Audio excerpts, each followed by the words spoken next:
Bonjour Rav Twitou. Shalom Uvracha Tzadik. On a reçu une question. Est-ce que prendre du plaisir, selon la Torah, dans le judaïsme, c'est un péché? C'est exactement le contraire. C'est exactement le contraire. Dans le judaïsme, c'est une mitzvah d'être heureux et de s'octroyer justement cette possibilité de l'être, puisque le Talmud nous dit qu'à 120 ans, quand un homme quittera ce monde, il aura des comptes à rendre. Et parmi les comptes à rendre, on lui posera la question, est-ce que tu as profité de ce monde? La question n'est pas de savoir si on doit profiter ou pas dans l'absolu.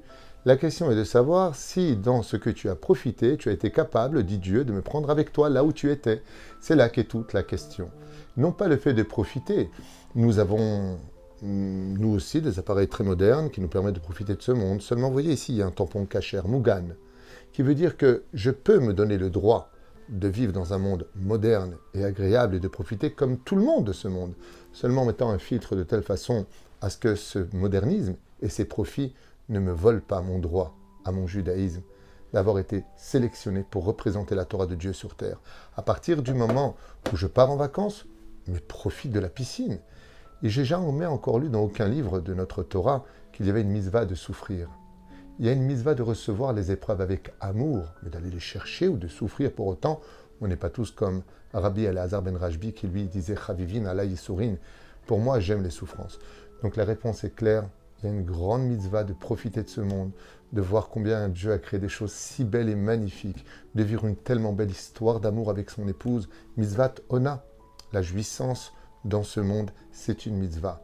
La question est-ce que tu es capable de prendre Dieu dans sa volonté à lui, selon les lois juives, dans ce que tu vas vivre? Mange un bon steak, fais attention qu'il soit strictement kasher. Bois du bon lait, fais attention qu'il soit chamour. Sois ce que tu veux être.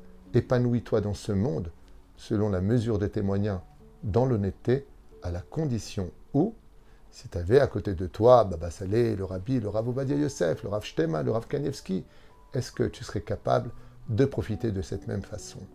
Dans les endroits les plus dévoilés de ta vie ou les plus cachés de ta vie, n'oublie jamais que Dieu te voit, Dieu t'entend et que tout est enregistré. Si ainsi donc tu es capable de profiter, même si tu fais du jet ski, alors prends Hachem avec toi. Tu sois dans une ambiance qui soit propre et conforme au judaïsme. Ce qu'il faut surtout aussi comprendre, c'est que pour s'élever, pour certaines élites du peuple, il y aura une pseudo-mitzvah, c'est-à-dire une façon, je dirais une méthode, pour pouvoir s'élever spirituellement, de s'éloigner du monde matériel. Mais c'est juste de façon à créer un apprentissage pour plus s'élever. Faire taire le monde matériel pour plus entendre le monde spirituel. C'est une façon qui doit exister comme une parenthèse dans la vie d'un homme. Mais je vous affirme une chose, quand on étudie vraiment la Torah à un très haut degré, le seul plaisir qu'on en retire, c'est quand on est face à ces livres, en train de comprendre le message que Dieu nous a donné au Har Sinaï il y a 3400 ans.